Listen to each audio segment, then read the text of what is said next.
श्री काळभैरवनाथ जन्मोत्सव मोठ्या उत्साहात साजरा.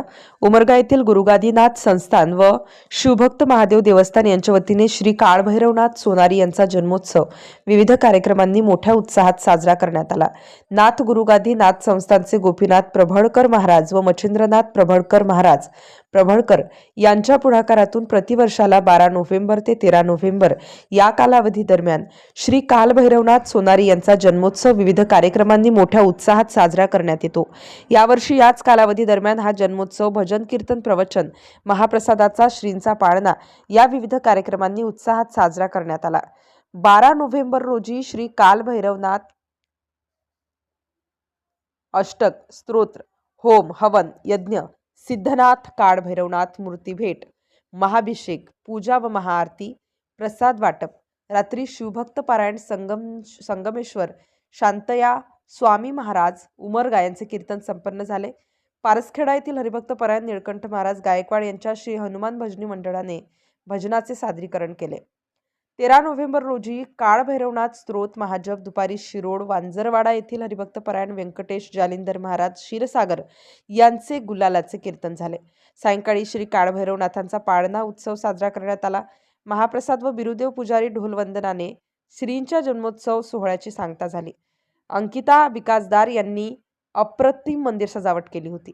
या जन्मोत्सव सोहळ्यासाठी महादेव संस्थान पंच कमिटी श्री काळभैरवनाथ भक्तगण व श्री नाथ संस्थान भक्तगणांनी तसेच हनुमंत दळगडे विजय दळगडे तानाजी शिंदे शाहूराज शिंदे सुशील दळगडे विनोद कोराडे भैरवनाथ बामणे राम प्रभळकर रवींद्र प्रभळकर राजेंद्र प्रभळकर अक्षय प्रभळकर आदिनाथ प्रभळकर सह आदी भक्तांनी श्री काळभैरवनाथ जन्मोत्सव सोहळा यशस्वी करण्यासाठी विशेष परिश्रम घेतले. मारुती कदम उमरगा धाराशिव. व्याख्या काय नसावं त्यासारखं काय कर्म काय करावे धर्माची व्याख्या काय न सांगता येण्यासारखं आहे. म्हणून तुम्ही काय करा तुमचा परमात्मा संतांच्या संगतीमध्ये संत संत माय बापकृपावंत लायनी पतित कीर्ती करून अवतार तुम्हा धराया तुमच्या कुटुंबामध्ये सुख लागावं म्हणून वाढवावया सुख भक्तिभावे धर्म कुळाचारी नाम विठोबाचे अवतार तुम्हा धराया कारण उद्धराया या जड जीवाचं कल्याण करण्याकरता या जड जीवाचा उद्धार करण्याकरता कारण महाराज म्हणतात मी थालवर का नाहीतर मी प्रॉपर इथला नाही कुठला मी महाराज म्हणतात आम्ही वैकुंठ वासी आम्ही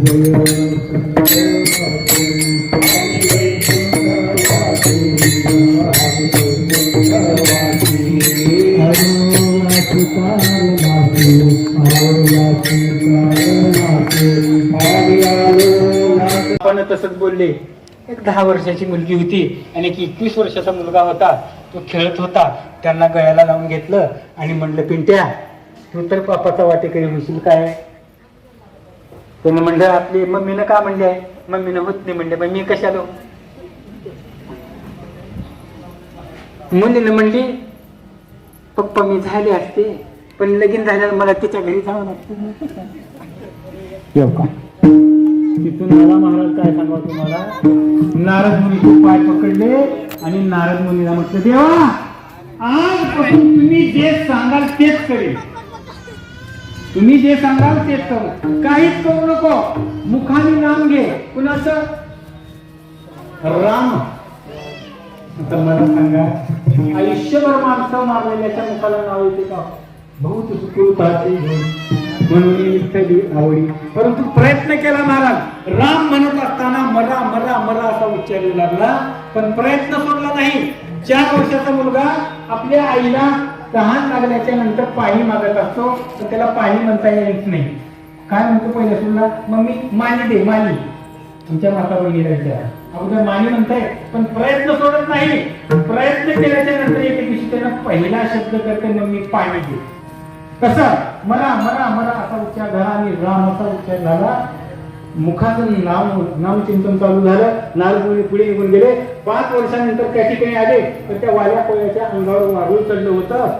हाडत राहिली होती नुसती. आणि तेव्हा दर्शन झालं. म्हटलं तेव्हा तुम्ही जे म्हणताल तेव्हापासून तेच केले. मला अन्न नाही पाणी नाही. मी मुखातून रामाचं नाव घेतलेलं आहे. बस कर म्हणजे आता तुझी तपस्या पूर्ण झाली. आता तू देवाचं नाव घ्यायचं नाही. आता तुझं काय स्वतः देव तू जे म्हणशील ते देव करील. तू म्हणशील ते देव करील. म्हणून आता काय करू याच्या पुढं काही नाही. वही आणि पेन घे म्हटले आणि सुरू केलं महाराज वाल्मिकी रामायण लिहिलं. पुराण प्रसिद्ध बोलिले वाल्मिकी